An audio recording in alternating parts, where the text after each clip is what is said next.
Audio book by বাণীজ্যোতি চ্যানেলে আপনাকে জানাই স্বাগত। পড়ে শোনাচ্ছিলাম বঙ্কিমচন্দ্র চট্টোপাধ্যায় লেখা দুর্গেশ নন্দিনী। আজ পড়ে শোনাব দুর্গেশ নন্দিনীর দ্বিতীয় পর্ব, সপ্তম পরিচ্ছেদ, অসাবধানতা। দুর্গের যে ভাগে দুর্গমূল বিধৌত করিয়া আমোদর নদী কলকল রবে প্রবাহন করে, সেই অংশে এক কক্ষ বাতায়নে বসিয়া তিলোত্তমা নদী জলাবর্ত নিরীক্ষণ করিতেছিলেন। সায়াহ্নকাল উপস্থিত। পশ্চিম গগনে অস্তাচলগত দিনমণির ম্লান কিরণে যে সকল মেঘ কাঞ্চ কান্তি ধারণ করিয়াছিল, তৎসহিত নীলাম্বর প্রতিবিম্ব স্রোতস্বতী জলমধ্যে কম্পিত হইতেছিল। নদী পারস্থিত উচ্চ অট্টালিকা ও দীর্ঘ তরুব সকল বিমলাকাশ পটে চিত্রকর দেখাইতেছিল। দুর্গ মধ্যে ময়ূর সারসাদি কলনাদি পক্ষিগণ প্রফুল্ল চিত্তে রব করিতেছিল। কোথাও রজনীর উদয়ে নিরান্বেষণে ব্যস্ত বিহঙ্গম নীলাম্বর তলে বিনা শব্দে উড়িতেছিল। অম্রকানন দোলাইয়া আমোদর স্পর্শ শীতল নৈদাগ বায়ু তিলোত্তমার অলোক কুন্তল অথবা অংশারূঢ় চারুবাস কম্পিত করিতেছিল। তিলোত্তমা সুন্দরী। পাঠক কখন কিশোর বয়সে কোনো স্থিরা ধীরা কোমল প্রকৃতি কিশোরীর নব সঞ্চারিত সাবন্য প্রেমচক্ষুতে দেখিয়াছেন? একবার মাত্র দেখিয়া চিরজীবন মধ্যে যাহার মাধুর্য বিস্মৃত হইতে পারেন নাই? কৈশোরে, যৌবনে, প্রগল বয়সে, কার্যে, বিশ্রামে, জাগ্রতে, নিদ্রায় পুনঃ পুনঃ যে মনোমোহিনী মূর্তি স্মরণ পথে স্বপ্নবৎ যাতায়াত করে, অথচ তৎসম্বন্ধে কখনো চিত্ত মালিন্যজনক লালসা জন্মায় না, এমন তরুণী দেখিয়াছেন? যদি দেখিয়া থাকেন, তবেই তিলোত্তমার অবয়ব মনোমধ্যে স্বরূপ অনুভব করিতে পারিবেন। যে মূর্তি সৌন্দর্য প্রভা প্রাচুর্যে মন প্রদীপ্ত করে, যে মূর্তি লীলা লাবণ্যদীর পরিপাট্যে হৃদয় মধ্যে বিষধর দন্ত রোপিত করে, এই সে মূর্তি নহে। যে মূর্তি কোমললতা মাধুর্যাদির গুণে চিত্তের সন্তুষ্টি জন্মায়, এই সেই মূর্তি। সে মূর্তি সন্ধ্যা সমীরণে কম্পিত বসন্ত লতার ন্যায় স্মৃতিমধ্যে দুলিতে থাকে, এই সেই মূর্তি। তিলোত্তমার বয়স 16 বৎসর, সুতরাং তাহার দেহায়তন প্রগল বয়সী রমণীদিগের ন্যায় অদ্যাপি সম্পূর্ণতা প্রাপ্ত হয় নাই। দেহায়তনে ও মুখাবয়বে কিঞ্চিৎ বালিকা ভাব ছিল। সুগঠিত সুগোল ললাট অপ্রশস্ত নহে, অথচ অতি প্রশস্তও নহে। নিশীথ কৌমুদী দীপ্ত নদীর ন্যায় প্রশান্ত ভাব প্রকাশক। তৎপার্শ্বে অতি নিবিড় বর্ণ কুঞ্চিতালোক কেশ সকল ভ্রুযুগে, কপলে, গণ্ডে, অংশে, ঔরসে আসিয়া পড়িয়াছে। মস্তকের পশ্চাৎভাগে অন্ধকারময় কেশরাশি সুবিন্যস্ত মুক্তাহারে গ্রথিত রহিয়াছে। ললাট তলে ভ্রুযুগ সুবঙ্কিম, নিবিড় বর্ণ, চিত্রকর লিখিতবৎ হইয়াও কিঞ্চিৎ অধিক সূক্ষ্মাকার। আর এক সুতা স্থূল হইলে নির্দোষ হইত। পাঠককে চঞ্চল চক্ষু ভালোবাসো, তবে তিলোত্তমা তোমার মনোরঞ্জিনী হইতে পারিবে না। তিলোত্তমার চক্ষু অতি শান্ত, তাহাতে বিদ্যুৎদাম স্ফুরণ চকিত কটাক্ষ নিক্ষেপ হইত না। চক্ষু দুটি অতি প্রশান্ত, অতি সুঠাম, অতি শান্ত জ্যোতি।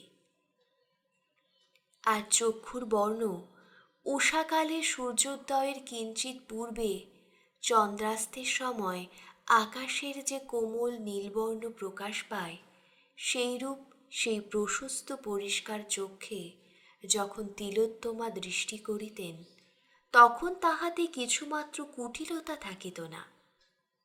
তিলোত্তমা অপাঙ্গে অর্ধদৃষ্টি করিতে জানিত না। দৃষ্টিতে কেবল স্পষ্টতা আর সরলতা। দৃষ্টির সরলতাও বটে, মনের সরলতাও বটে।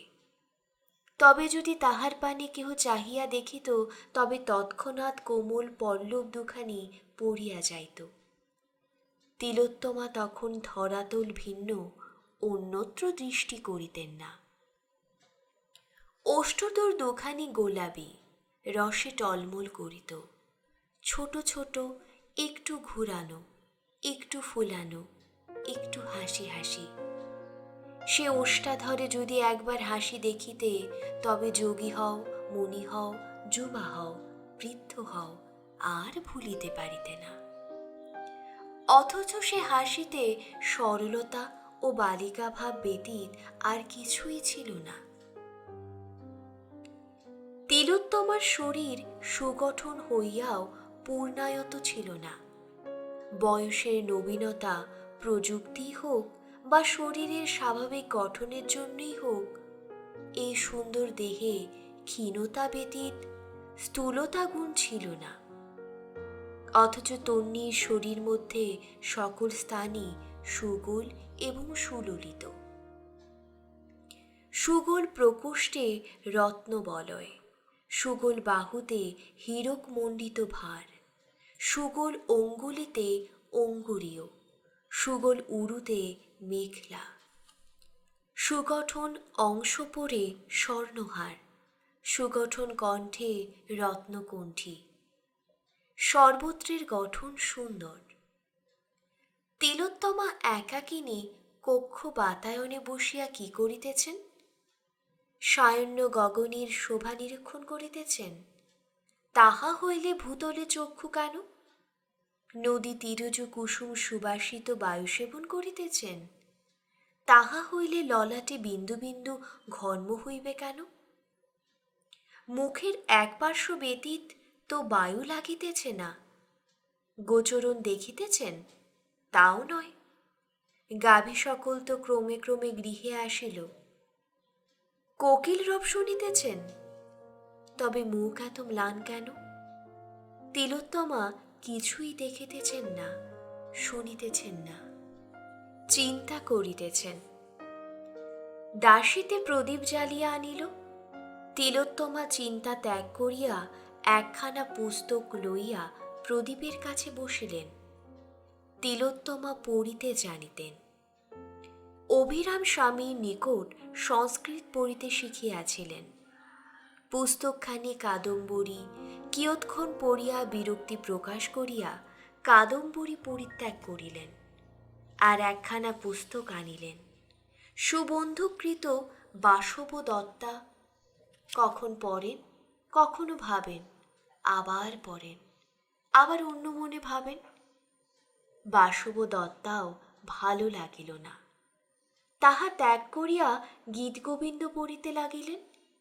গীতগোবিন্দ কিছুক্ষণ, তারপর ভালো লাগিল। পড়িতে পড়িতে সলজ্জ ঈষৎ হাসি হাসিয়া পুস্তক নিক্ষেপ করিলেন। পরে নিষ্কর্মা হইয়া শয্যার উপর বসিয়া রহিলেন। নিকটে একটা লেখনী ও মসিপাত্র ছিল।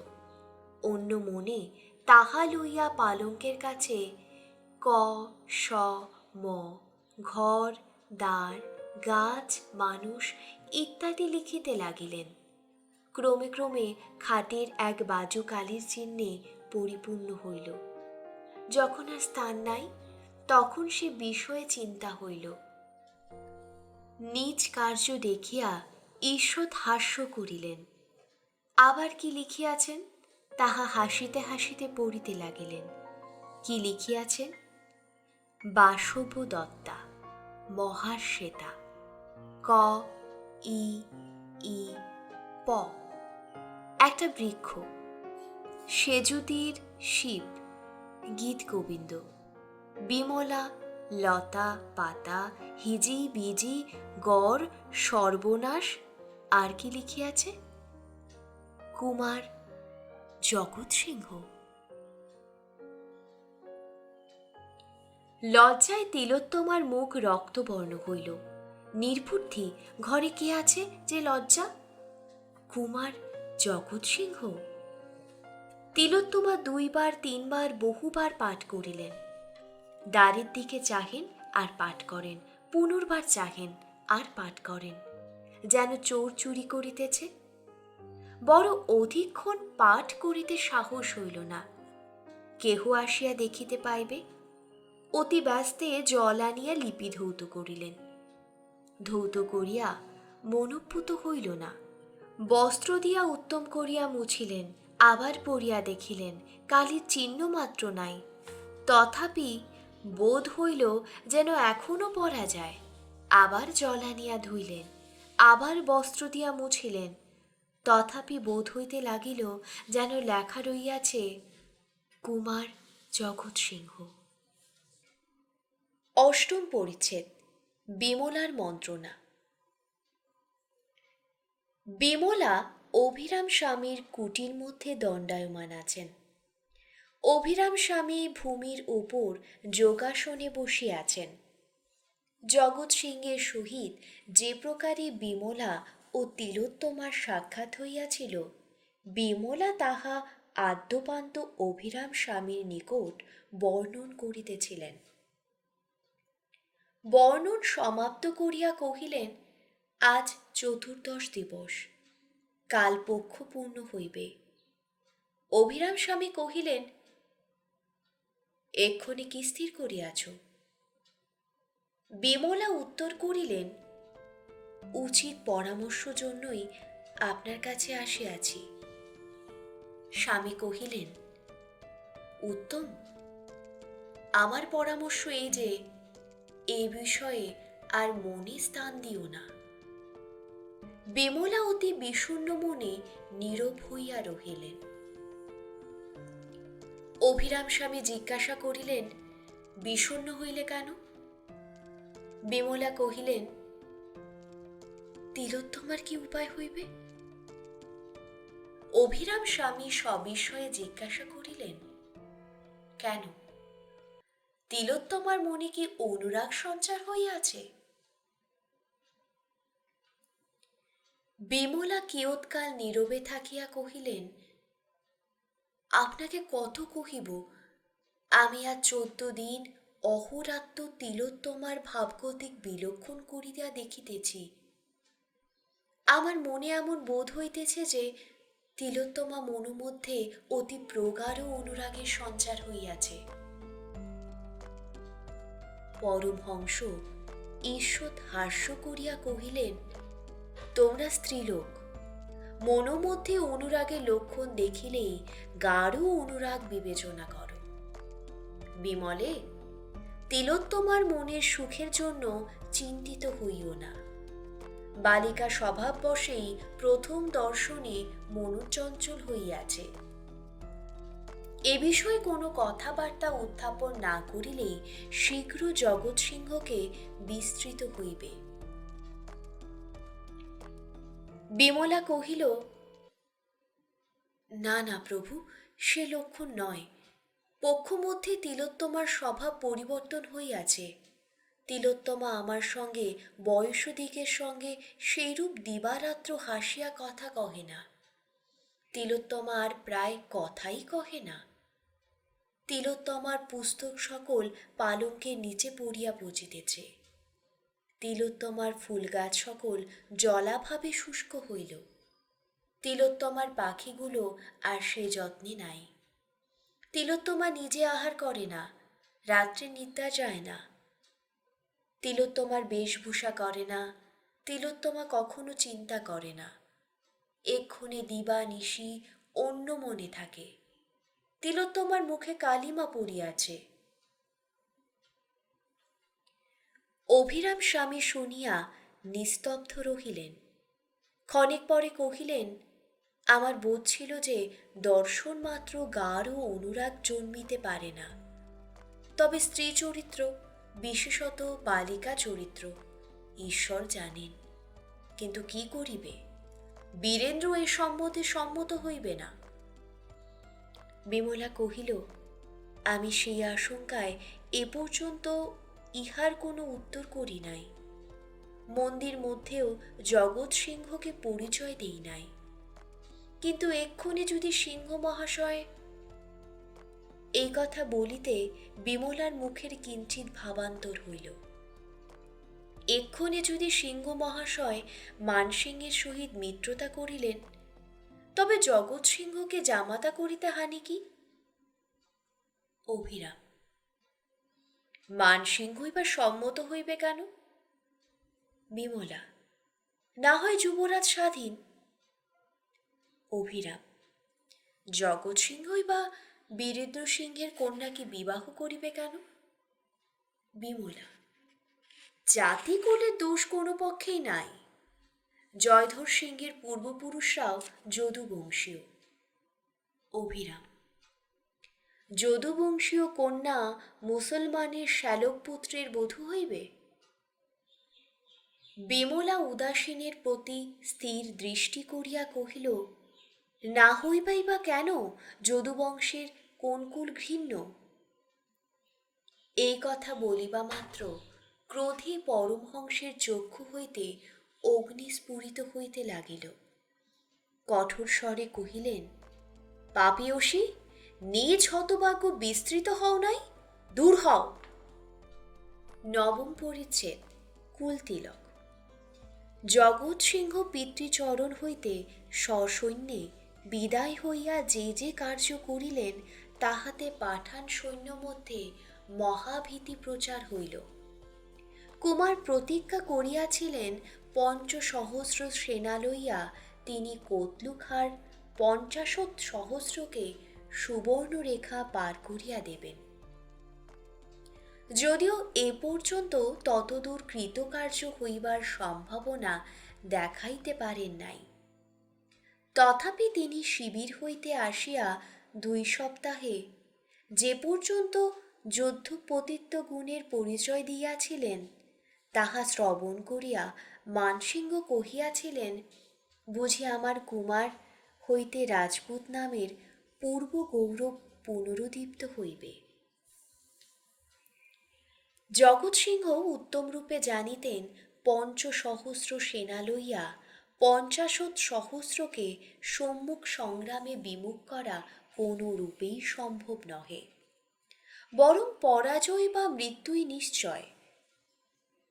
অতএব সম্মুখ সংগ্রামের চেষ্টা না থাকিয়া যাহাতে সম্মুখ সংগ্রাম না হয়, এমন প্রকার রণপ্রণালী আরম্ভ করিলেন।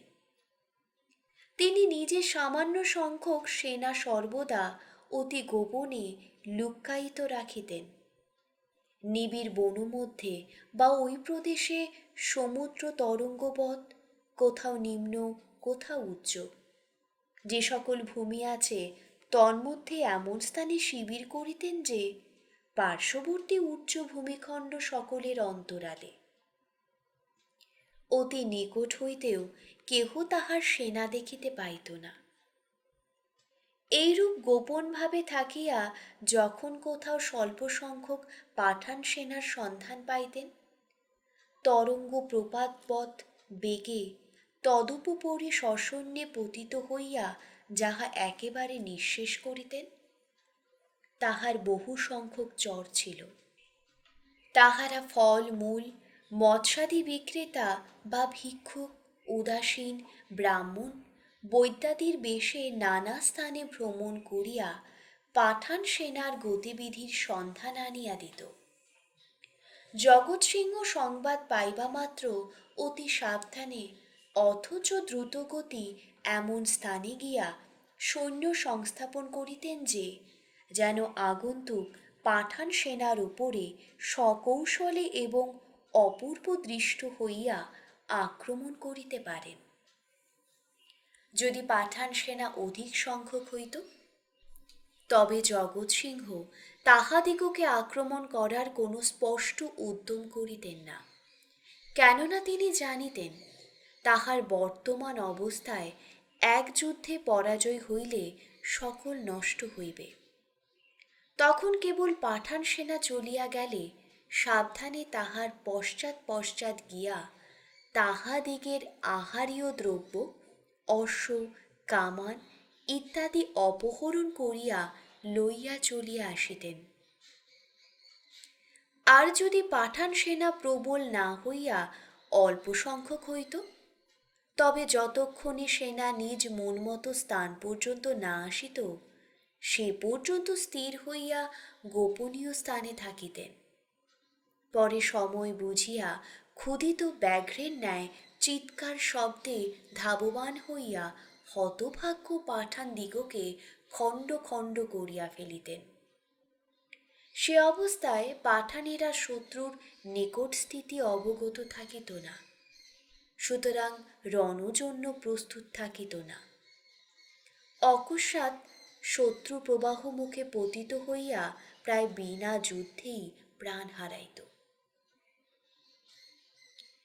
এইরূপে বহুতর পাঠান সৈন্য নিপাত হইল। পাঠানেরা অত্যন্ত ব্যতিব্যস্ত হইল এবং সম্মুখ সংগ্রামে জগৎ সিংহের সৈন্য বিনিষ্ট করিবার জন্য বিশেষ সযত্ন হইল। কিন্তু জগৎ সিংহের সৈন্য কোথায় থাকে, কোনো সন্ধান পাওয়া যায় না। কেবল যমদূতের ন্যায় পাঠান সেনার মৃত্যুকালে একবার দেখা দিয়া মৃত্যু কার্য সম্পাদন করিয়া অন্তর্ধান করে। জগৎ সিংহ কৌশলময়, তিনি ৫০০ সেনা সর্বদা একত্র রাখিতেন না। কোথায় সহস্র, কোথায় ৫০, কোথাও ২০০, কোথায় ২০,০০০, এইরূপে ভাগে ভাগে যখন যথায় যেরূপ শত্রুর সন্ধান পাইতেন তখন সেইরূপ পাঠাইতেন। কার্য সম্পাদন হইলে আর তথায় রাখিতেন না। কখন কোনখানে রাজপুত আছে কোনখানে নাই পাঠানেরা কিছুই স্থির করিতে পারিত না। কতলুখার নিকট প্রত্যহই সেনানাশের সংবাদ আসিত। প্রাতে মধ্যাহ্নে সকল সময়ই অমঙ্গল সংবাদ আসিত। ফলে যে কার্যই হোক না, পাঠান সেনার স্বল্প সংখ্যায় দুর্গ হইতে নিষ্ক্রান্ত হওয়া দুঃসাধ্য হইল। লুটপাট একেবারে বন্ধ হইল। সেনা সকল দুর্গ মধ্যে আশ্রয় লইল। অধিকন্তু আহার আরোহণ করা সুকঠিন হইয়া পড়িল। শত্রু পীড়িত প্রদেশ এইরূপ সুশাসিত হওয়ার সংবাদ পাইয়া মহারাজ মানসিংহ পুত্রকে এই পত্র লিখিলেন। কুলতিলক, তোমা হইতে এই রাজ্যাধিকার পাঠান শূন্য হইবে জানিলাম। অতএব তোমার সাহায্যার্থে আর ১০,০০০ সেনা পাঠাইলাম। যুবরাজ প্রত্যুত্তর লিখিলেন, মহারাজের যেরূপ অভিপ্রায়, আর সেনা এসে ভালো, নচেত ও শ্রীচরণাশীর্বাদে এ দাস ৫০,০০০ ক্ষত্রকুলোচিত প্রতিজ্ঞা পালন করিবে। কুমার বীরমদে মত্ত হইয়া অবাধে রণজয় করিতে লাগিলেন। শৈলেশ্বর, তোমার মন্দির মধ্যে যে সুন্দরী সরল দৃষ্টিতে এই যোদ্ধা পরাভূত হইয়াছিলেন, সে সুন্দরীকে সেনা কোলাহল মধ্যে কি তাহার একবারও মনে পড়ে নাই? যদি না পড়িয়া থাকে তবে জগৎ সিংহ তোমারই ন্যায় পাষাণ। ১০ম পরিচ্ছেদ, মন্ত্রণার পর উদ্যোগ। যে দিবস অভিরাম স্বামী বিমলার প্রতি ক্রুদ্ধ হইয়া তাহাকে গৃহ বহিষ্কৃত করিয়া দেন, তাহার পরদিন প্রদোষকালে বিমলা নিজ কক্ষে বসিয়া বেশভূষা করিতেছিলেন। পঞ্চত্রিয়ংদশ বর্ষীয়ার বেশভূষা কেনই বা না করিবে? বয়সে কি যৌবন যায়? যৌবন যার রূপে আর মনে, যার রূপ নাই, সে ২০ বয়সেও বৃদ্ধা। যার রূপ আছে সে সকল বয়সেই যুবতী, যার মনে রস নাই সে চিরকাল প্রবীণ, যার মনে রস আছে সে চিরকাল নবীন। বিমলার আজও রূপে শরীর ঢলঢল করিতেছে, রসে মন টলটল করিতেছে, বয়সে আরো রসের পরিপাক। পাঠক মহাশয়ের যদি কিঞ্চিৎ বয়স হইয়া থাকে, তবে এ কথা অবশ্য স্বীকার করিবেন। কে বিমলার সে তাম্বুল রাগ রক্ত ওষ্ঠাধর দেখিয়া বলিবে এ যুবতী নয়? তাহার কজ্জল নিবিড় প্রশস্ত লোচনের চকিত কটাক্ষ দেখিয়া কে বলিবে যে চতুর্বিংশতির পরপারে পড়িয়াছে? কি চক্ষু, সুদীর্ঘ চঞ্চল আবেশময়! কোন কোন প্রগলুপ যৌবনা কামিনীর চক্ষু দেখিবা মাত্র মনোমধ্যে বোধ হয় যে এ রমণী দুর্পিতা, এ রমণী সুখ লালসা পরিপূর্ণা। বিমলার চক্ষু সেইরূপ। আমি নিশ্চিত পাঠক মহাশয়কে বলিতেছি, বিমলা যুবতী, স্থির যৌবনা বলিলেও বলা যায়। তাহার যে চম্পক বর্ণ ত্বকের কোমলতা দেখিলে কে বলিবে যে ষোড়শী তাহার অপেক্ষা কোমল?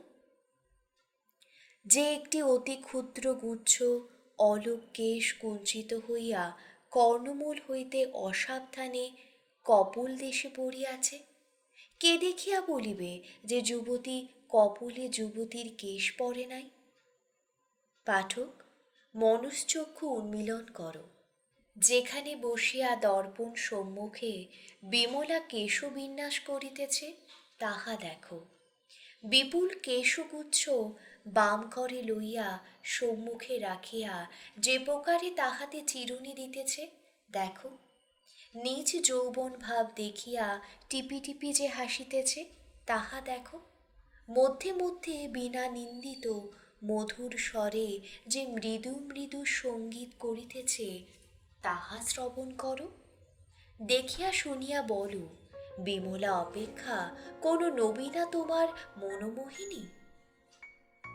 বিমলা কেশ বিন্যস্ত করিয়া কবরে বন্ধন করিলেন না, পৃষ্ঠদেশে বেণী লম্বিত করিলেন, গন্ধবারি সিক্ত রুমালে মুখ পরিষ্কার করিলেন, গোলাপ পুগু পরিপূর্ণ তাম্বুলে পুনর্বার ওষ্ঠাধর রঞ্জন করিলেন, মুক্তাভূষিতা কাচলি লইয়া বক্ষে দিলেন, সর্বাঙ্গে কনক রতন পরিধান করিলেন। আবার কি ভাবিয়া তাহার কিয়দংশ পরিত্যাগ করিলেন, বিচিত্র কারুকাজ খচিত বসন পরিলেন, মুক্তা শোভিত পাদুকা গ্রহণ করিলেন এবং সুবিন্যস্ত চিকুরে যুবরাজ দত্ত বহুমূল্য মুক্তাহার রূপিত করিলেন। বিমলা বেশ করিয়া তিলোত্তমার কক্ষে গমন করিলেন। তিলোত্তমা দেখিবা মাত্র বিস্ময়াপন্ন হইলেন, হাসিয়া কহিলেন, এ কি বিমলা, এ বেশ কেন? বিমলা কহিলেন, তোর সে কথায় কাজ কি? তিলোত্তমা, সত্য বলো না, কোথাও যাবে? বিমলা, আমি যে কোথায় যাব তোমাকে কে বলিল? তিলোত্তমা অপ্রতিভ হইলেন।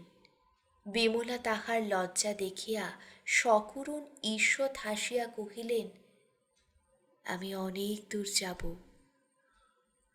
তিলোত্তমার মুখ প্রফুল্ল পদ্মের ন্যায় হর্ষ বিকশিত হইল। মৃদুস্বরে জিজ্ঞাসা করিলেন, কোথা যাবে? বিমলা সেইরূপ মুখ টিপিয়া হাসিতে হাসিতে কহিলেন, আন্দাজ করো না। তিলোত্তমা তাহার মুখপানে চাহিয়া রহিলেন।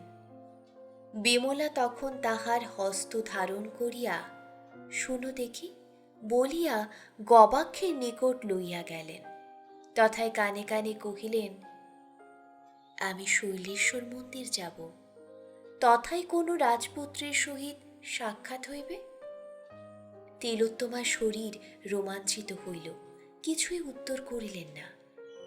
বিমলা বলিতে লাগিলেন, অভিরাম ঠাকুরের সঙ্গে আমার কথা হইয়াছিল।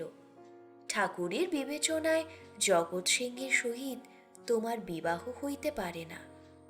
তোমার বাপ কোনো মতে সম্মত হইবে না। তার সাক্ষাতে একথা পড়িলে ঝাঁটালাতি না খাইত বিস্তর। তবে কেন? তিলোত্তমা অধোবদনে অস্ফুট স্বরে পৃথিবী পানে চাহিয়া এই দুইটি কথা কহিলেন, তবে কেন? বিমলা, কেন? আমি রাজপুত্রের নিকট স্বীকার করিয়া আসিয়াছিলাম আজ রাত্রে তাহার সহিত সাক্ষাৎ করিয়া পরিচয় দিব। শুধু পরিচয় পাইলে কি হইবে? এখন তো পরিচয় দিই, তারপর তাহার কর্তব্য তিনি করিবেন। রাজপুত্র যদি তোমাতে অনুরক্ত হন। তিলোত্তমা তাহাকে আর বলিতে না দিয়া মুখে বস্ত্র দিয়া কহিলেন, তোমার কথা শুনিয়া লজ্জা করে। তুমি যেখানে ইচ্ছা সেখানে যাও না কেন, আমার কথা কাহাকেও বলিও না, আর আমার কাছে কাহারও কথা বলিও না। বিমলা পুনর্বার হাসিয়া কহিলেন, তবে বালিকা বয়সে এ সমুদ্রে ঝাঁপ দিলে কেন? তিলোত্তমা কহিলেন, তুই যা, আমি আর তোর কথা শুনিব না। বিমলা, তবে আমি মন্দিরে যাব না। তিলোত্তমা, আমি কি কোথায় যেতে বারণ করিতেছি? যেখানে ইচ্ছা সেখানে যাও না। বিমলা হাসিতে লাগিলেন, কহিলেন, তবে আমি যাইব না? তিলোত্তমা পুনরায় অধোমুখী হইয়া কহিলেন, যাও। বিমলা আবার হাসিতে লাগিলেন। কিয়ৎক্ষণ পরে কহিলেন, আমি চলিলাম, আমি যতক্ষণ না আসি ততক্ষণ নিদ্রা যাইও না। তিলোত্তমা ঈষৎ হাসিলেন। সে হাসির অর্থ এই যে নিদ্রা আসিবে কেন? বিমলা তাহা বুঝিতে পারিলেন। গমনকালে বিমলা এক হস্ত তিলোত্তমার অংশদেশে ন্যস্ত করিয়া অপর হস্তে তাহার চিবুক গ্রহণ করিলেন এবং কিয়ৎক্ষণ তাহার সরল প্রেম পবিত্র মুখপ্রীতি দৃষ্টি করিয়া সস্নেহে চুম্বন করিলেন। তিলোত্তমা দেখিতে পাইলেন, যখন বিমলা চলিয়া যান তখন তাহার চক্ষে এক বিন্দু বাড়ি রহিয়াছে। কক্ষদ্বারে আসমানি আসিয়া বিমলাকে কহিল, কর্তা তোমাকে ডাকিতেছেন। তিলোত্তমা শুনিতে পাইয়া আসিয়া কানে কানে কহিলেন, বেশ, ত্যাগ করিয়া যাও। বিমলা কহিলেন, ভয় নাই। বিমলা বীরেন্দ্র সিংহের শয়নকক্ষে গেলেন। তথায় বীরেন্দ্র সিংহ শয়ন করিয়া রহিয়াছেন। এক দাসী পদসেবা, অন্যে ব্যঞ্জন করিতেছেন। পালঙ্কের নিকট উপস্থিত হইয়া বিমলা কহিলেন, আমার প্রতি কি আজ্ঞা? বীরেন্দ্র সিংহ মস্তক উত্তোলন করিয়া চমৎকৃত হইলেন। বলিলেন, বিমলা, তুমি কর্মান্তরে যাইবে না নাকি? বিমলা কহিলেন, আজ্ঞা। আমার প্রতি কি আজ্ঞা ছিল? বীরেন্দ্র, তিলোত্তমা কেমন আছে? শরীর অসুস্থ ছিল, ভালো হইয়াছে? বিমলা, ভালো হইয়াছে। বীরেন্দ্র, তুমি আমাকে ক্ষণিক ব্যজন করো। আসমানি তিলোত্তমাকে আমার নিকট ডাকিয়া আনো। ব্যজনকারিণী দাসী ব্যজন রাখিয়া দিল। বিমলা আসমানিকে বাহিরে দাঁড়াইতে ইঙ্গিত করিলেন। বীরেন্দ্র অপরা দাসীকে কহিলেন, লক্ষ্মণী, তুমি আমার জন্য পান তৈরি করিয়া আনো। পদসেবাকারিণী চলিয়া গেল। বীরেন্দ্র, বিমলা, তোমার আজ এ বেশ কেন? বিমলা, আমার প্রয়োজন আছে। বীরেন্দ্র, কি প্রয়োজন আছে আমি শুনিব। বিমলা, তবে শুনুন। বলিতে বলিতে বিমলা মন্মথ স্বরূপী চক্ষুর্দয়ে বীরেন্দ্রের প্রতি দৃষ্টিপাত করিতে লাগিলেন। তবে শুনুন, আমি এখন অভিসারে গমন করিব। বীরেন্দ্র, যমের সঙ্গে নাকি? বিমলা, কেন, মানুষের সঙ্গে কি হইতে নাই? বীরেন্দ্র, যে মানুষ আজিও জন্মে নাই। বিমলা, একজন ছাড়া। এই বলিয়া বিমলা বেগে প্রস্থান করিল। একাদশ পরিচ্ছেদ, আসমানির দৈত্য। এদিকে বিমলার ইঙ্গিত মতো আসমানি গৃহের বাইরে প্রতীক্ষা করিতেছিল। বিমলা আসিয়া তাহাকে কহিলেন, আসমান, তোমার সঙ্গে কোনো বিশেষ গোপনীয় কথা আছে। আসমানি কহিল, বেশভূষা দেখিয়া আমিও ভাবিতেছিলাম আজ কি একটা কাণ্ড। বিমলা কহিলেন, আমি আজ কোনো প্রয়োজনে অধিক দূরে যাইব। এ রাত্রে একাকিনী যাইতে পারিব না। তুমি ছাড়া আর কাহাকেও বিশ্বাস করিয়া সঙ্গে লইতে পারিব না। তোমাকে আমার সঙ্গে যাইতে হইবে।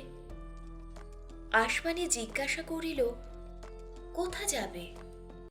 বিমলা কহিলেন, আসমানি, তুমি তো সেকালে এ কথা জিজ্ঞাসা করিতে না। আসমানি কিছু অপ্রতিভ হইয়া কহিল, তবে তুমি একটু অপেক্ষা করো, আমি কতকগুলো কাজ সারিয়া আসি। বিমলা কহিলেন, আর একটা কথা আছে। মনে করো যদি তোমার সঙ্গে আজ সেকালের কোনো লোকের দেখা হয়, তবে কি তোমাকে সে চিনিতে পারিবে? আসমানি বিস্মিত হইয়া কহিল, সে কি? বিমলা কহিলেন, মনে করো যদি কুমার জগৎ সিংহ সহিত দেখা হয়। আসমানি অনেকক্ষণ নীরব থাকিয়া গদগদ স্বরে কহিল, এমন দিন কি হবে? বিমলা কহিলেন, হইতেও পারে। আসমানি কহিল, কুমার চিনিতে পারিবেন বই কি। বিমলা কহিলেন, তবে তোমার যাওয়া হইবে না, আর কাহাকে লইয়া যাই, একাও তো যাইতে পারি না। আসমানি কহিল, কুমার দেখিব মনে বড়ই স্বাদ হইতেছে। বিমলা কহিলেন, মনের স্বাদ মনে থাক, এখন আমি কি করি? বিমলা চিন্তা করিতে লাগিলেন।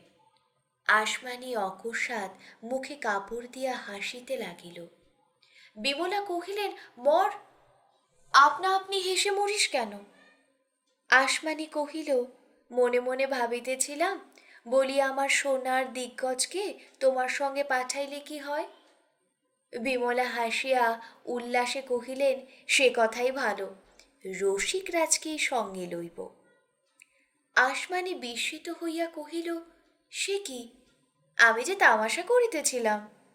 বিমলা কহিলেন, তামাশা না, বোকা বামুনকে আমার অবিশ্বাস নাই, অন্ধের দিনরাত্রি নাই, ও তো কিছুই বুঝিতে পারিবে না, সুতরাং ওকে অবিশ্বাস নাই। তবে বামুন যেতে চাইবে না। আসমানি হাসিয়া কহিল, সে ভার আমার, আমি তাহাকে সঙ্গে করিয়া আসিতেছি, তুমি ফটকের সম্মুখে একটু অপেক্ষা করিও। এই বলিয়া আসমানি হাসিতে হাসিতে দুর্গ মধ্যস্থ একটি ক্ষুদ্র কুটিরাভিমুখে চলিল।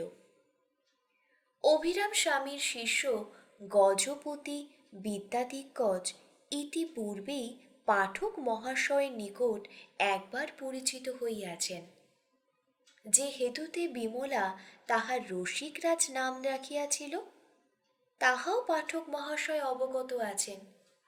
সেই মহাপুরুষ এই কুটিরের অধিকারী।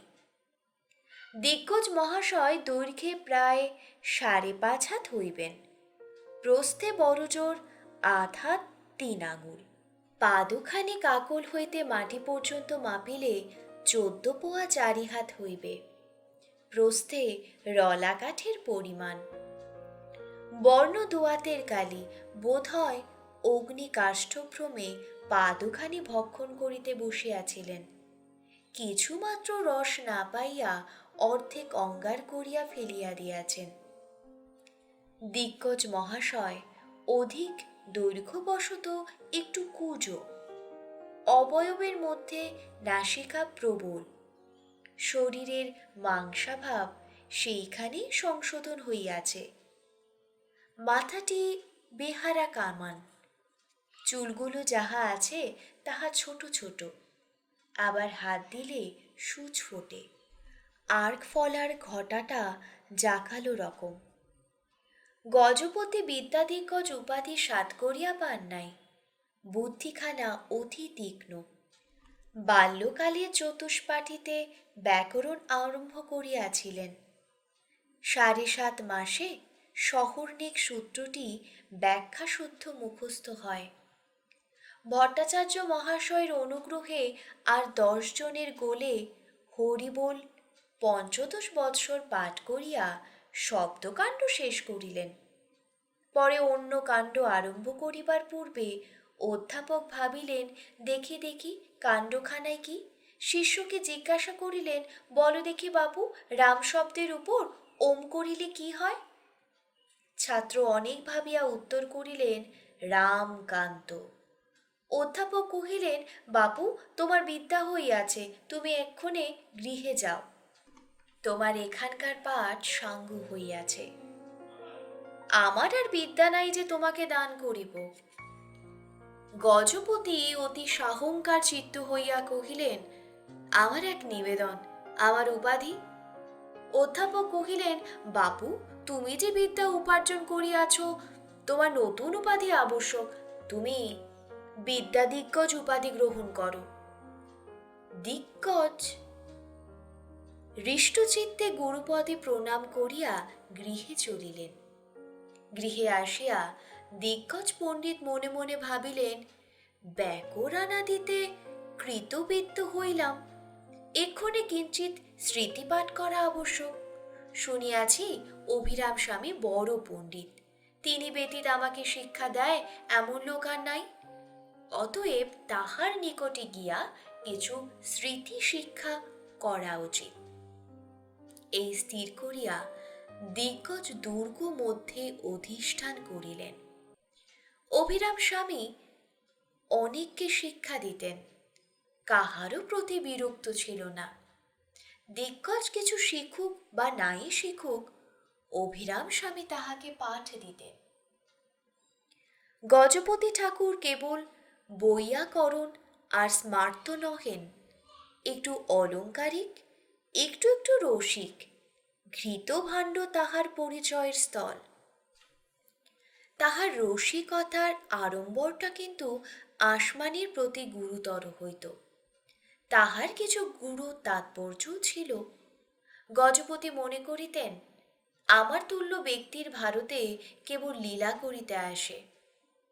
এই আমার শ্রীবৃন্দাবন, আসমানি আমার রাধিকা। আসমানীয় রসিকা মদনমোহন পাইয়া বানর পোষার স্বাদ মিটাইয়া লইত। বিমলাও সন্ধান পাইয়া কখন বানর নাচাইতে যাইতেন। দিগ্গজ মনে করিতেন, এই আমার চন্দ্রাবলী জুটিয়াছে, না হবে কেন? যে ঘৃতভাণ্ড ঝরিয়াছে, ভাগ্যে বিমলা জানে না, ওটি আমার শোনা কথা।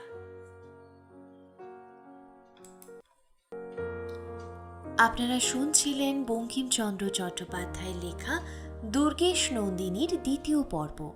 আমাদের গল্প পাঠ কেমন লাগছে কমেন্ট করে অবশ্যই জানাবেন, এবং গল্প পাঠ যদি ভালো লাগে অনুরোধ রইল চ্যানেলটিকে সাবস্ক্রাইব করে আমাদের সমৃদ্ধ করবেন। কমেন্টে অবশ্যই জানাবেন আপনার প্রিয় গল্প বা উপন্যাসের নাম। আমরা চেষ্টা করব দ্রুত আপনার পছন্দের গল্প বা উপন্যাসটি অডিও বুক আকারে আপলোড করতে। ধন্যবাদ।